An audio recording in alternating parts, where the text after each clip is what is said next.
Haleluya. Mwanzo sura ya kwanza mstari wa 26 mpaka 28.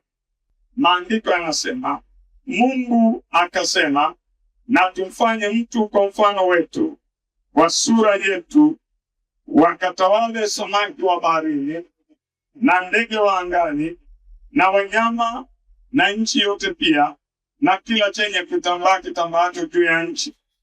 Mungu akaumba mtu kwa mfano wake, kwa mfano wa Mungu alimuumba, mwanamume na mwanamke aliwaumba.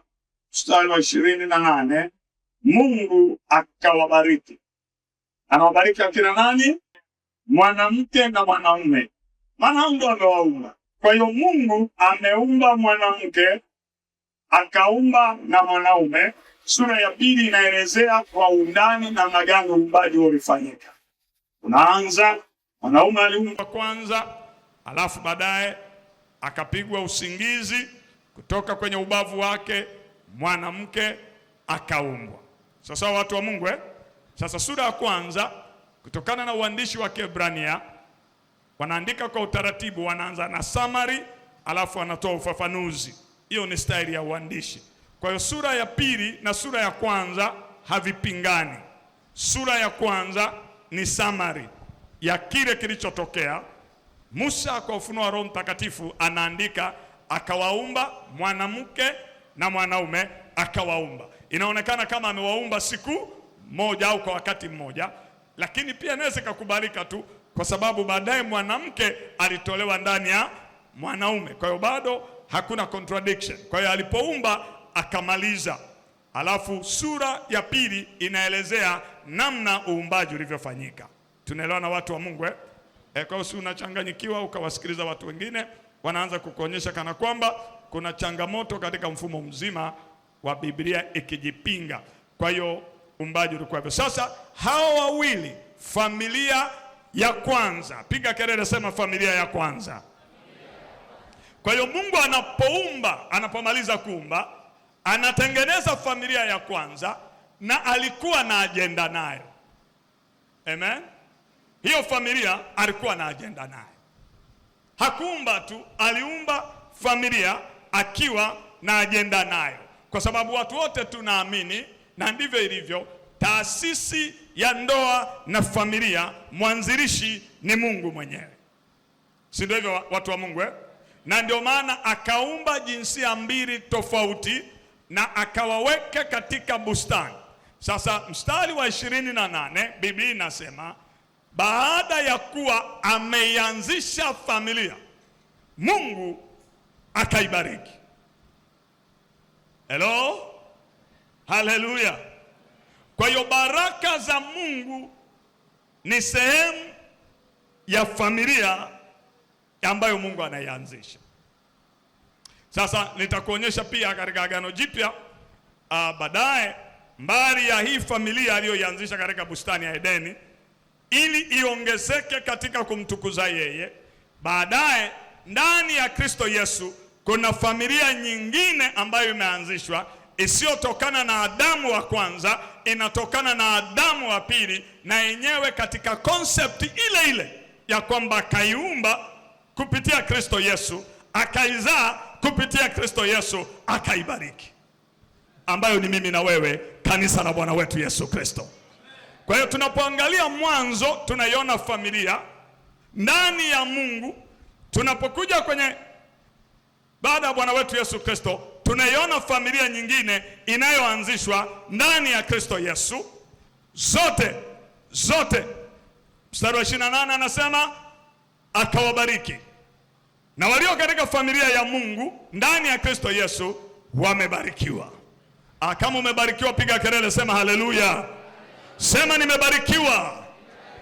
Kwa hiyo kama Adamu alivyobarikiwa baada ya uumbaji, ndivyo ilivyo wale wanaozaliwa ndani ya Kristo Yesu, Mungu amewabariki. Tazama nimewapa, anasema Mungu akawaambia, zaeni mkaongezeke. Amen. Sasa kuna maneno mawili, kuna kuzaa. Of course Biblia ya Kiswahili inasema zaeni mkaongezeke, mkaijaze nchi. Biblia ya Kiingereza inasema be fruitful and multiply, fill the earth. Kwa kuna kuzaa kwa aina mbili ambao kunaongelewa mahali hapa. Kuna kuzaa kwa maana ya watoto. Mtu mmoja aseme haleluya. Na ndio maana leo tunamwamini Mungu, kama iko familia mahali hapa ambayo haijapata watoto lakini inatakiwa ipate watoto, wao wanatamani kupata watoto, tutamwamini Mungu familia hiyo ipate watoto katika mwezi huu katika jina la Yesu. Kwa sababu ni kipengele kimojawapo cha baraka ya familia. Jina la Bwana libarikiwe. Kwa hiyo kuna kuzaa kwa maana ya watoto na kuna kuzaa kwa maana ya kuwa na matunda katika maisha, kuwa fruitful. Jina la Bwana libarikiwe. Yohana 15 Yesu anasema mimi ndimi mzabibu wa kweli na ninyi ni matawi, akaaye ndani yangu huzaa sana. Naweza na paraphrase. Kwa hiyo walio ndani ya Kristo, familia mpya inayozaliwa ndani ya Kristo Yesu, na yenyewe imebarikiwa na imeitwa kuzaa matunda kama ilivyokuwa kwa Adamu. Kwa hiyo si tu kuzaa watoto, lakini pia na kuzalisha. Hivyo ni vitu viwili tofauti.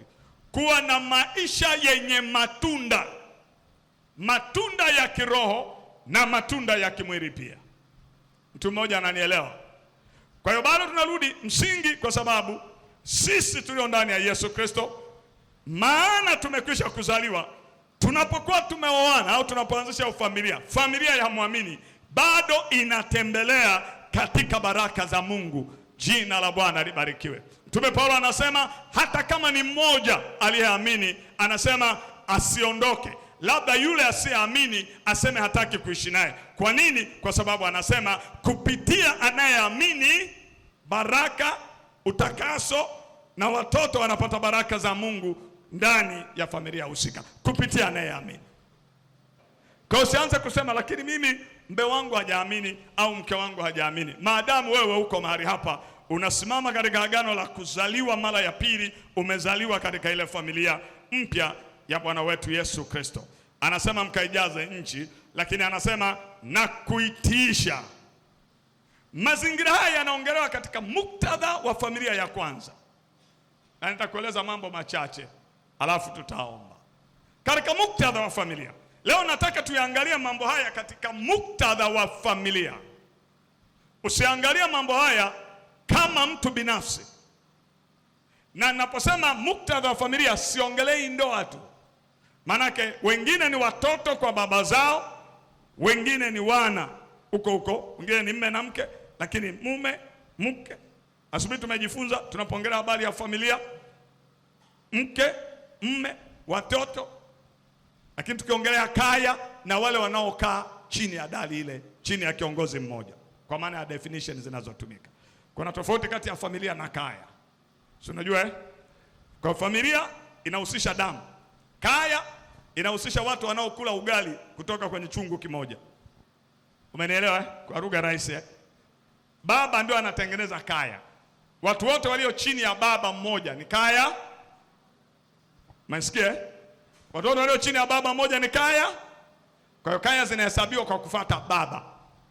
Wanaokaa mle watoto wake si watoto wake, mfanyakazi si nani kaja, yuko chini ya ile kaya. Kwa hiyo nataka tutumie neno kaya zaidi badala ya familia, kwa sababu kila aliye chini ya dari yetu yuko chini ya mamlaka ya Kristo Yesu na mamlaka ya baba wa nyumba ile na mji ule.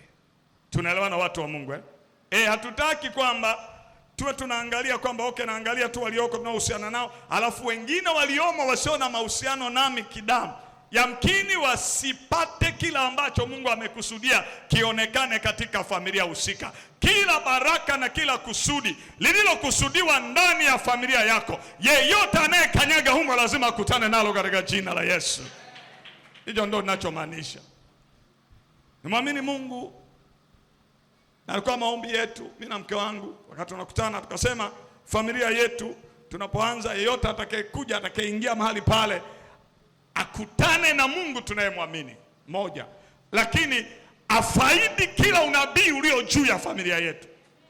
Yeyote anayekuja chini ya dari letu afaidi kila ambacho Mungu amekikusudia kwa ajili yetu, kwa sababu anapokuja anafanyika kuwa sehemu kwa muda atakaokuwepo katika nyumba ile na chini ya dari ile. Na hakika tumemwona Bwana akifanya, tumemwona Bwana akiokoa, tumemwona Bwana akibadilisha, tumemwona Bwana akigeuza, na ikawe hivyo juu ya nyumba yako katika jina la Yesu Kristo wa Nazareti. Asije mtu chini ya dari lako akafanyika mwiba. Yoyote anayekuja, hata kama alikuja kwa kusudi lisilo, madamu anakaa chini ya dari lako, akutane na Mungu wako, anguke kwa Mungu wako, amwinulie Yesu mikono yake, na baraka za Ibrahimu kupitia Yesu Kristo zihusike katika maisha yake. Na kama unaamini sema haleluya. Bwana akatuita kutisha nchi. Kwa hao wakaambiwa wataitisha nchi. Familia ya kwanza kutisha nchi. Na nimekuwa nikisema mara nyingi tunapoongelea habari ya kutisha nchi, tunaongelea habari ya kutumia rasilimali au uumbaji wa Mungu, vile ambavyo Mungu ameviumba kwa ajili yako na kwa ajili ya ufalme wake. Ndio maana baada ya hapo anaifafanua maana ya kutisha nchi. Anasema mkatawale samaki wa baharini na ndege wa angani na kila kiumbe chenye uhai kiendacho juu ya nchi. Bwana asifiwe. Sasa nataka nikutazamishe kitu hapa. Mungu anaongea na Adamu. Bwana asifiwe. Anaongea na Adamu na nani? Na Eva. Anawapa mamlaka juu ya uumbaji wake. Hawapi mamlaka juu ya kiumbe chochote. Juu ya mwanadamu mwenzao. Mwahi kuangalia Mungu hakutoa mamlaka juu ya mwanadamu. Mamlaka juu ya mwanadamu alibaki nayo yeye mwenyewe. Mnanielewa watu wa Mungu? Si unaona hapa? Hajasema ukatawale wanadamu, alisema ukatawale samaki. Na nitakuonyesha inakujaje kwa wanadamu. Unasafiri pamoja nami? Sura ya 3, mwanadamu akaanguka, dhambi kaingia. Kukawa na shida kwenye hiki kilichoanzishwa. Kikavamiwa, familia ikavamiwa. Mauaji yakatokea ndani ya familia. Haikukusudiwa hivyo. Chuki zikatokea ndani ya familia. Mafarakano yakatokea ndani ya familia. Shida zikatokea ndani ya familia. Unanifuata? Kilichosababisha ni nini? Dhambi. Kwa maana ni vizuri kufuata mtiririko vizuri. Haleluya. Ili ujue wapi tunatakiwa kuwekeza nguvu tunaposhughulikia familia zetu. Kwa hiyo shida ni dhambi. Ndio ikaharibu mfumo mzima wa familia. Sasa asubuhi tumejifunza na nataka nisisitize kwa nini familia ni ya msingi sana. Hakuna kanisa wala taifa linaloweza kuwa na nguvu kama familia zimekaa ovyo. Familia ndo kila kitu kinapoanzia. Uumbaji ulianzia hapo, alafu wakaambiwa wajaze. Na leo familia ndo kila kitu kinapofanyika.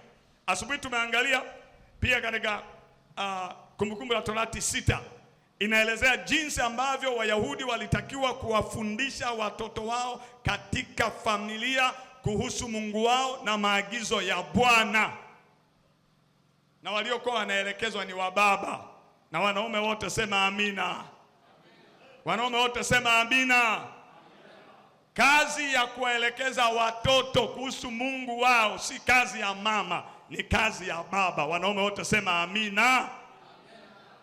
Hiyo ndio oda ilivyo. Kwa hiyo ule mfumo unapoharibika kunakuwa na majanga. Baba ndio ana maono, anapewa maono na Mungu juu ya uzao wake. Yeye anamwelekeza mkewe, kwa pamoja wanafanya kazi, lakini mwenye kubeba maono ya familia na watoto wakaeje, wakueje, waendeje ni baba. Sema amina.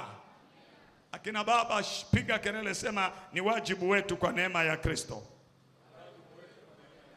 Na ndio maana hata ile structure ambayo wanakuja kuiweka Mtume Paulo kwa Roho Mtakatifu katika Waefeso sura ile ya 5 anaanza kuonyesha Kristo ni kichwa cha baba na baba ni kichwa cha mama. Na anavyoweka hiyo structure. Kwa hiyo Tukienda kwenye mfumo huo, baba anawajibika kwa Yesu kuhusu watoto na familia iendeje. Mambo ya kiroho yanayotakiwa yatokee ndani ya familia, anayewajibika, mwenye wajibu wa kuhakikisha anatokea ni nani? Piga kelele. Kwa hiyo tunapoona baba anaanza kuondolewa, kijana wa kiume anaanza kuhama na kupotea kwenye ramani, tujue tunakwenda kwenye hatari.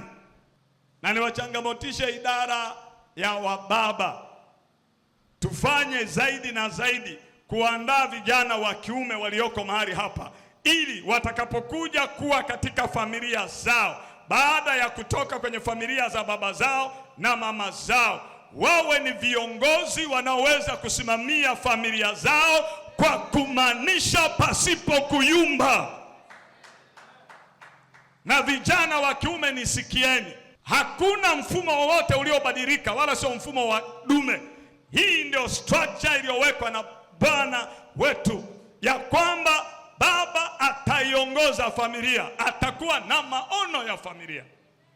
Wanapenda kuambia vijana, kabla hujajua Mungu anataka ufanye nini, uhitaji mke, uhitaji msaidizi. Kabla hujajua kazi ulionayo, unahitaji msaidizi akusaidie nini, kama hujui unachotaka kufanya. Mtu mmoja ananielewa. Mtu mmoja alisema familia nyingi ziko kwenye confusion. Kwa nini? Kwa sababu baba hajui wapi familia inatakiwa kwenda, hana maono. Msaidizi yupo, hajui asaidie nini. Bila mwelekeo, huwezi ukamwambia msaidizi, niletee jembe sasa, kwa sababu ni wakati wa kilimo. Kama hujui kunatakiwa kulimwa, haujui mwelekeo wowote, wewe mwanaume unashangaa na msaidizi yuko confused. Matokeo yake mnagongana kila wakati, kwa sababu hakuna mwelekeo. Mlitakiwa kwenda hivi, huyu anakuja hajui, ndio wakati huu mnaishia kugongana. Vijana lazima tukae chini ya wababa, tuwe na mwelekeo unaoeleweka. Mnanisikia watu wa Mungu? Na vijana wa kiume wote sema amina. Piga kelele, sema amina.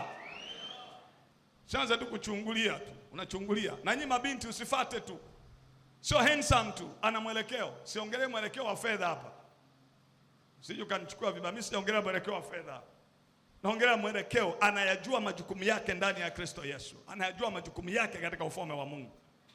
Mnaenda wapi? Mnaelekea wapi? Usijilinganishe na watu waliooa kabla ya kuokoka, ukolewa kabla ya kuokoka. Wewe ambao umeokoka, ndio nasema na wewe, kwa sababu wewe unaweza ukafanya maamuzi kwa kuelewa na kwa kujua. Wale wengine tuache, neema itatutunza mpaka tutavuka na tutafika salama. Hiyo haina shida, si tushafanya neema ya Mungu yatosha. Haleluya. Lakini wewe unayenisikia na hujafanya maamuzi hayo, usiangalie sura. Sijasema sura ni mbaya kwamba haitakiwi, lakini nasema usiendeshwe na vya kuonekana. Mwanaume asiyejua anakoelekea bado hajawa tayari kupata msaidizi. Na watu wote sema amina. Kama uko karibu na kijana, mwambie kwamba umri hauamui kuoa. Kama uko karibu na kijana ambaye hajaoa, mwambie sio umri. Usije tu hapo kwa sababu na ndevu kaanza kusema naona ndevu zimeanza kuja. Tutakwambia hata beberu ana ndevu. Situtisha na ndevu. Mabinti zangu mnanielewa? Kwa mtu akija kupropose, swali lako la kwanza unamuuliza, unaniomba niwe msaidizi kuelekea wapi? Akianza kusema you know, unajua, kimbia. Nimesemaje? Kimbia. Ukishamuuliza tu, yeye amekuja kutafuta msaidizi, si ndio hivyo? Kwenda wapi? Kukamilisha nini? Kufanya nini? Na kuja kusaidia nini? Hilo swali usiache kuuliza. Umenielewa mabinti zangu? Usiache kuuliza. Usianze kuuliza unafanya kazi wapi. Hilo sio swali la hilo la baadaye. Swali la kwanza, ili hata ndio uuliza anafanya kazi wapi. La kwanza, baada ya kujua ameokoka, hilo lenyewe hata halina mjadala. Unamuuliza tunaenda wapi? Unanitafuta twende wapi? Nikusaidie kwenda wapi? Mnanielewa mabinti zangu? Mnaweza mkafikiri nachekesha, itakugharimu, utanikumbuka. maneno atakuwa anapiga kelele kwenye kichwa chako. Alafu akianza unajua yani nilipokuona tu ya kuniona wewe, achana nayo. Tunaenda wapi? Bwana asifiwe. Kinaanza uhitaji. Unajua asubuhi tumeona sura ya 2 anasema nitamfanyia mtu wa kufanana naye nini? Sura. Eti mimi na mke wangu tunafanana sura? Hata jinsia tofauti. Sasa tunafanana naye vipi? Yaani kufanana naye tulielezwa vizuri, wa kuweza kuendana naye, kusaidiana kwenye, lazima kuwe na mwelekeo. Sasa mnasaidiana kwenda wapi? Kukaa tu ndani na kuangaliana. Unajua waliooa na kuolewa, si unajua hiyo ni baada ya honeymoon, haipo tena. Unajua si ndio kweli? Lazima kuwe na mwelekeo. Bwana asifiwe. Haleluya. Sasa wewe kama tayari unajua utakuwa mhubiri kama mimi na mchungaji, si unajua kufanana na wewe ana aina yake, si ndio?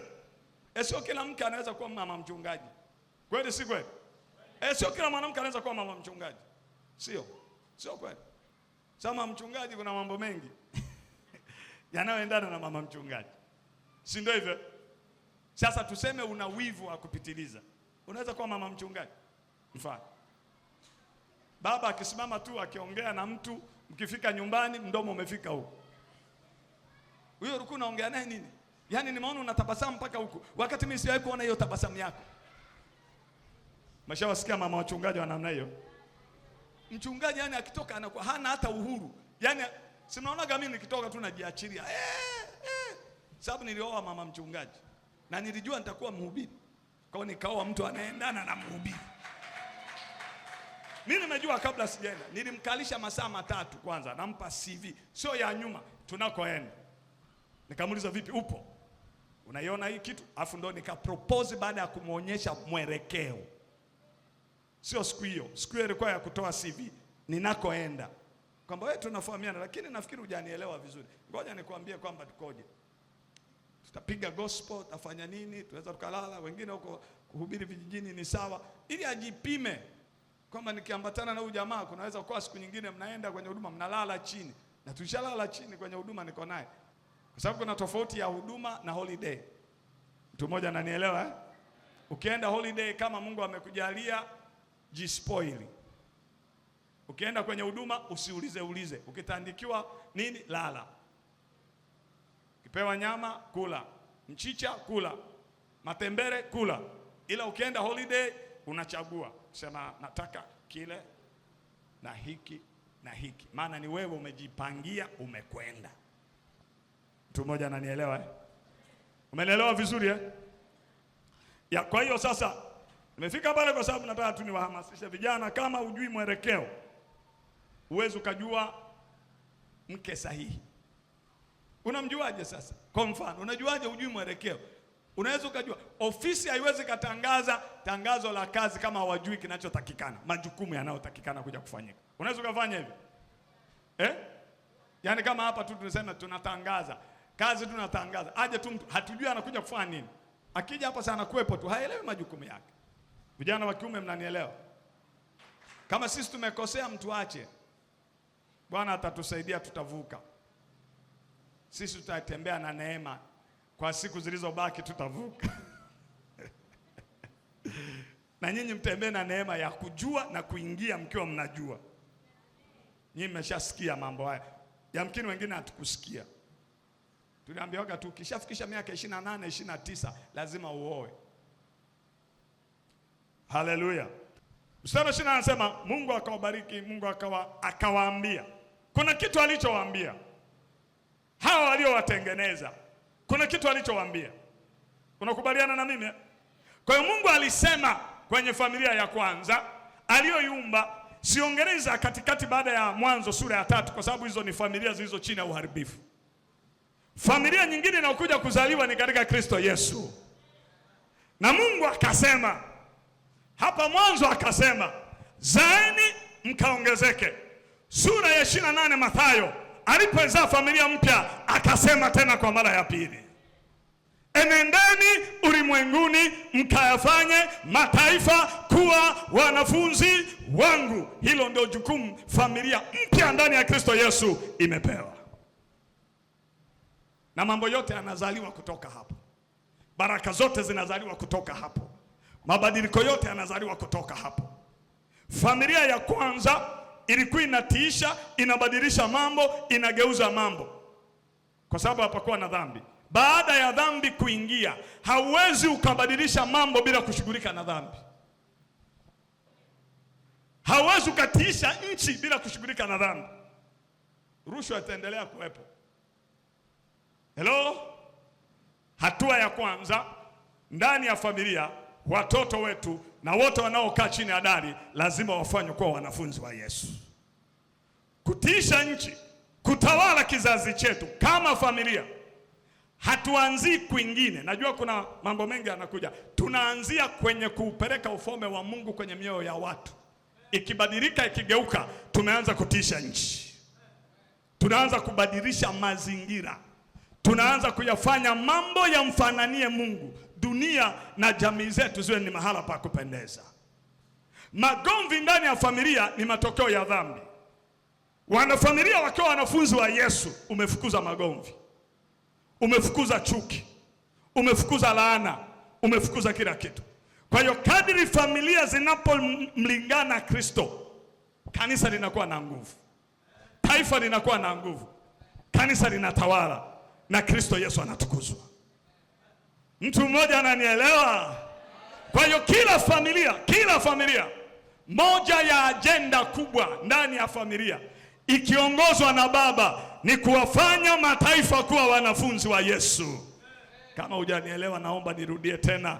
Kila baba, moja ya jukumu ni kuifanya familia yako iwe ni jeshi, iwe ni timu inayogeuza na kupindua watu walioko ndani, na baadaye mnatoka kama familia na kupindua wanaowazunguka. Na ndio maana mchana wa leo tunakwenda kulitia jina la Bwana. Ufalme wa Mungu uingie kwenye kila familia. Kristo Yesu atawale kwenye mioyo ya kila mtu ndani ya familia, kwa maana kwa namna hiyo jina la Bwana linatukuzwa, baraka za Bwana zinamiminika, uweza wa Bwana unadhihirika, na mambo yote yanabadilika.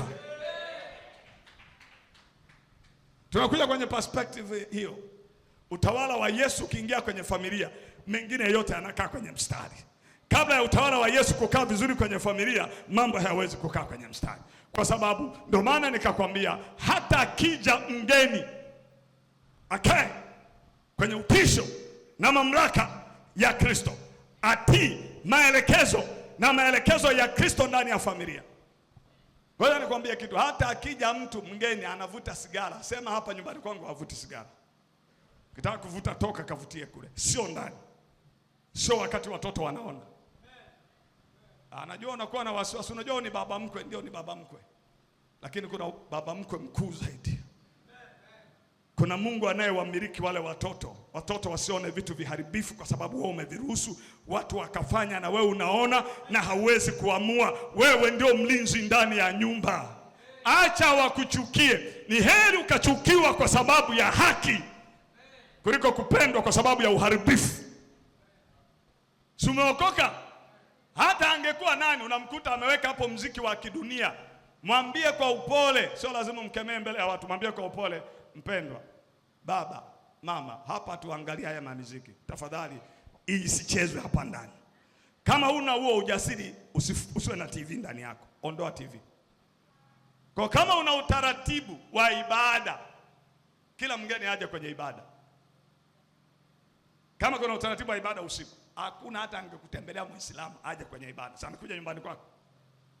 Ukienda kwao na utasikiliza wanayosema. Lakini sasa uko nyumbani kwangu. Nakuwa mbabe. Kwa Mungu alisema kwenye familia ya kwanza, na Mungu amesema kwenye familia ya pili. Kwa sababu sisi hatujihesabu tu familia nje ya Kristo. Hata katika familia hizi zetu za kuoa, tunaoa ndani ya Kristo. Lolote tunalolifanya, tunalifanya ndani ya Kristo. Tukioa, twaoa ndani ya Kristo. Tukiolewa, twaolewa ndani ya Kristo. tukifanya jambo lolote ni ndani ya Kristo Yesu. Uzima wetu uko ndani ya Kristo. Mamlaka yetu iko ndani ya Kristo. Baraka zetu ziko ndani ya Kristo. Ushindi wetu uko ndani ya Kristo. Na hata hizo baraka za Ibrahimu nazo zitaka sisi tunazipata si kwa kushika sheria kama zilizowekwa katika kumbukumbu ya Torati ile 18, ikiwa mtashika amri hizi na la haya mazuri yatawafuata. Ndani ya Kristo Yesu tunazipata kwa sababu Kristo alitimiza yote kwa ajili yetu ili sisi tuweze kuzifaidi baraka za Ibrahimu. Shetani asikudanganye. Baraka za Ibrahimu, wewe uliye ndani ya Kristo Yesu, ni haki yako zitembee kwenye familia yako. Kama unanielewa sema haleluya. Piga kelele haleluya. Wanaweza kuwa nakwambia, mbona baadhi ya watoto wako hawampendi Mungu? Wewe waambie hiyo haijalishi, watakuja tu. Maadamu mimi niko ndani ya Kristo Yesu, baraka za Ibrahimu zinapatikana kupitia Yesu Kristo. Kwa maana Biblia inasema yeye, Eva na mzao wake watabarikiwa. Ibrahimu anapewa ahadi ya kwamba yani yeye na uzao wake, mataifa sio wazao, na mzao yani Kristo, mataifa watabarikiwa, ikiwa ni pamoja na wokovu ndani ya Kristo Yesu. Sisi tulio ndani ya Kristo Yesu. Mtu mmoja uko ndani ya Kristo Yesu.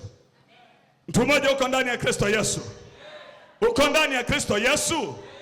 Familia yako lazima ifaidi. Kuna vitu hapana kuruhusu. Hapana kuruhusu. Simama sasa tuombe. Hapana kuruhusu. Mwambie jirani yako hapana kuruhusu.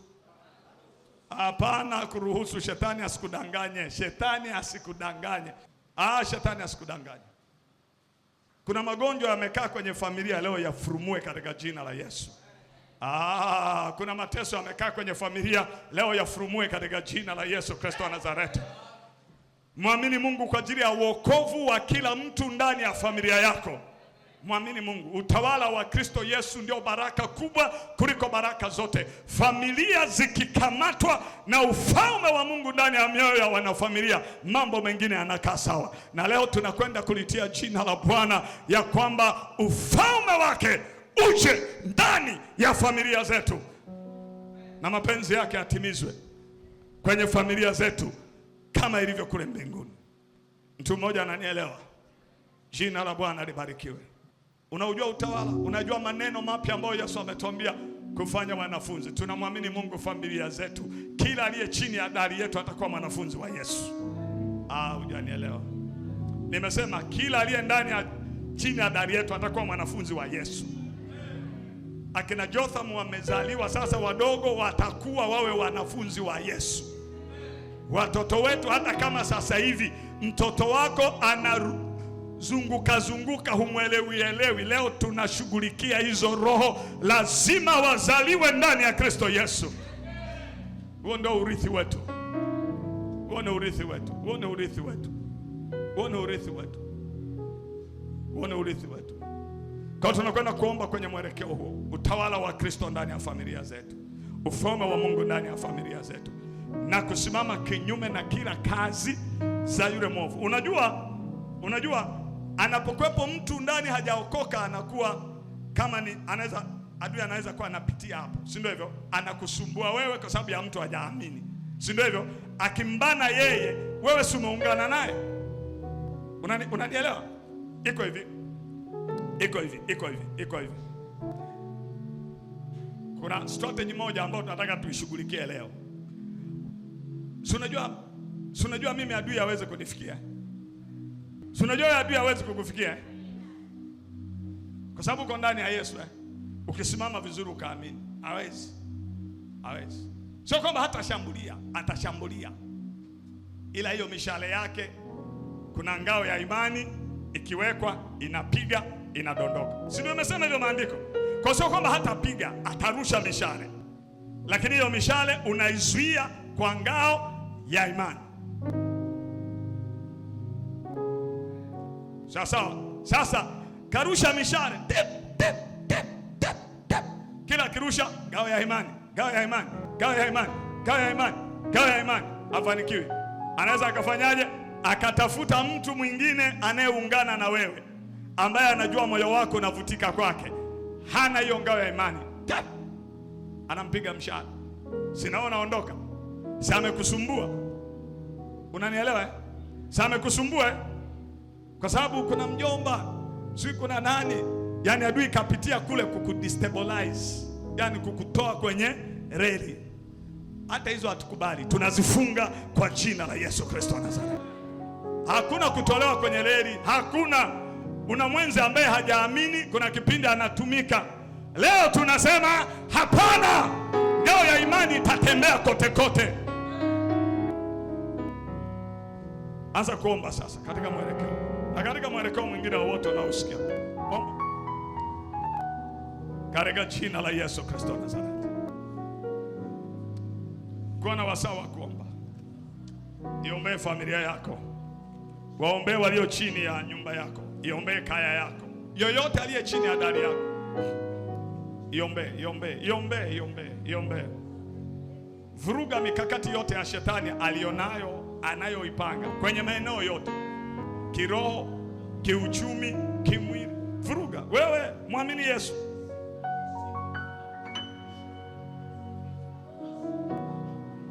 Ruhusu ufalme wa Mungu kutawala. Ufalme wa Mungu utawale. Utawala wa Kristo. Na neema ya kuwafanya wote ndani ya familia na kaya yako kuwa wanafunzi wa Yesu wanaomlingana. Yeyote atakayekuja, mgeni akikanyaga tu, mgeni akiingia ndani tu,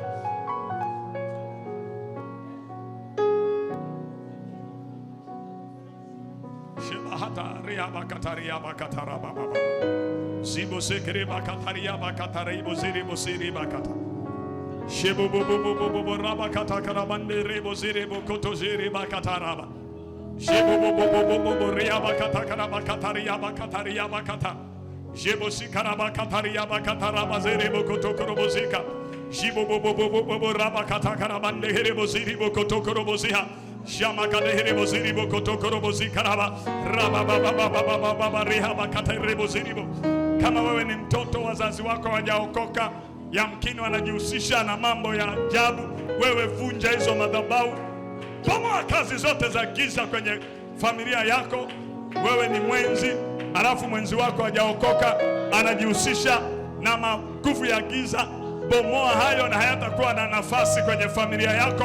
Natangaza utawala wa Kristo kuanzia leo katika familia yenu, katika familia yako, katika familia yako, kwa watoto wenzako. Waombee watoto wenzako, waombee watoto wenzako, waombee wazazi wako, ombea mume wako, ombea mke wako, ombea watoto wako, kulingana na ulipo. Ufalme wa Mungu utawale, ufalme wa Mungu utawale, ufalme wa Mungu utawale, utawala wa Kristo. Tunatamka utawala wa Kristo katika familia, katika jina la Yesu Kristo, kwa kila aliyetoka katika viuno vyetu, kwa kila aliyetoka katika matumbo yetu, katika jina la Yesu. Tunakemea mamlaka zote na mikakati ya yule mwovu shetani na kumwinua Kristo.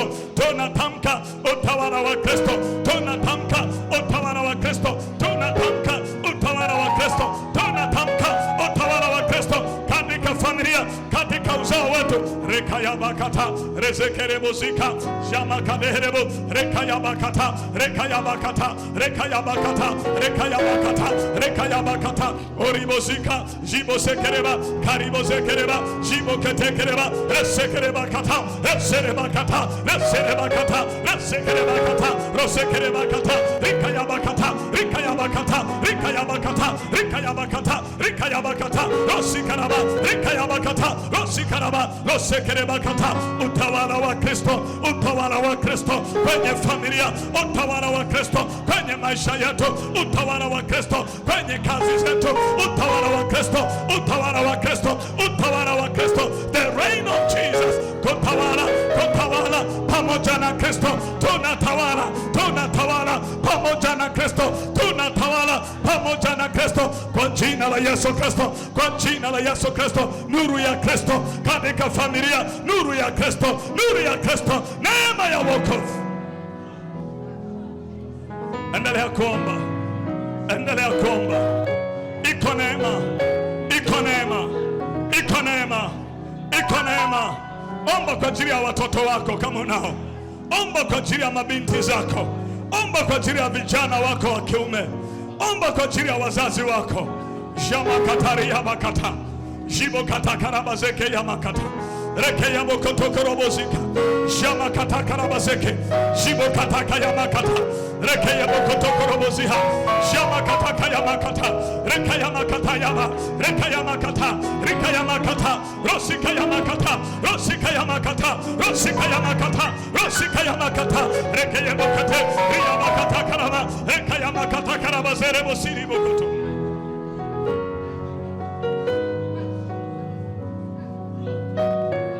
Utawala wa Kristo, utawala wa Kristo, utawala wa Kristo, utawala wa Kristo, utawala wa Kristo, utawala wa Kristo katika familia zetu, utawala wa Kristo katika familia zetu, utawala wa Kristo. Tunatangaza utawala wa Kristo, tunatangaza utawala wa Kristo, tunatangaza utawala wa Kristo katika familia zetu. Tunatawala pamoja na Kristo. Tunatawala pamoja na Kristo. Tunatawala pamoja na Kristo. Tunatawala pamoja na Kristo. Tunatawala pamoja na Kristo. Tunatawala pamoja na Kristo. Tunatawala pamoja na Kristo. Tunatawala pamoja na Kristo. Tunatawala katika ulimwengu wa roho. Tumeketishwa pamoja na Kristo kwenye ulimwengu wa roho. Tunatawala sasa. Tunatawala sasa. Tunatawala sasa. Tunatisha. Tunatisha. Tunatisha kila mamlaka, kila usultani, tunatisha chini ya miguu yetu, kwa maana viko chini ya miguu yetu kwa jina la Yesu. Kila usultani, kila mamlaka iko chini ya miguu yetu katika jina la Yesu. Masekebokata rekayabakata rekayabakata rekayabakata rekayabakata rezebokate jamakata rekayabakata riabakata riabakata karabazeka shibokata kayama rikayabakata rekayabakata rekayabakata rekayabakata rekayabakata rozima katiyabakata jimakata karaba. Oda ya Bwana, mtiririko wa Bwana, mtiririko wa Bwana aliyoukusudia kwenye familia unasimama sasa. Mtiririko wa Bwana wa baba kurudi kwenye nafasi zao kwa uwezesho na nguvu ya Roho Mtakatifu katika jina la Yesu Kristo. Tunatamka wa baba kurejea katika nafasi zetu. Tunatamka wa baba kurejea kwenye nafasi zetu katika jina la Yesu Kristo, kwa mamlaka ya jina la Yesu. Kuamshwa kutoka ndani, kila baba kuamka kutoka ndani, kutoka kwenye usingizi katika jina la Yesu, kwa jina la Yesu Kristo, kwa jina la Yesu Kristo, kwa jina la Yesu Kristo, kwa jina la Yesu Kristo, kwa jina la Yesu Kristo Nazareti. Shamakataka rabazika. Shibokataka yamakata. Shibokataka yamakata. Shibokataka yamakata karabazika. Shibokataka yamakata karabaziha. Shiboketekerebozikerebozika. Koibozika rabakataka yama. Rekayabakataka yamakata. Riyabakataka yamakata. Shibokotokorobozika. Jamakataka rabakoto. Kiribozika rabakata. Jamakataka rabazeke. Shibokotokorobozika. Kiribosiribokata. Shibokatanda raba. Rosika yamakata. Rika yamakata. Rosika yamakata. Rosika yamakata. Rosika yamakata. Rosika yamakata. Fire the Holy Ghost katika familia zetu. Utembeo wa Roho Mtakatifu. Utembeo wa Roho Mtakatifu. Utembeo wa Roho Mtakatifu katika familia. Utembeo wa Roho Mtakatifu. Utendaji wa Roho Mtakatifu katika familia zetu. Utendaji wa Roho Mtakatifu kwenye familia zetu katika jina la Yesu Kristo. Jima katayama. Rozaka yamakata. Riyama kataka yama. Shibo kataka yama kata. Rika yaba kataka yama. Rika yaba kata. Rosika yama kata. Rika yaba kata. Riyaba kataka yama. Unayo mamlaka, unao ushindi, unayo nguvu ya kuhamisha milima kutoka kwenye familia yako. Unao uwezo katika Kristo Yesu wa kutangaza amani, wa kutangaza amani, wa kutangaza amani, wa kutangaza uponyaji magonjwa kwenye kwenye familia, kemea yatoke kwa jina la Yesu. Magonjwa yanayotesa familia, kwa jina la Yesu tunayasambaratisha. Kila uasi tunaushambulia kwa jina la Yesu Kristo. Shibokataka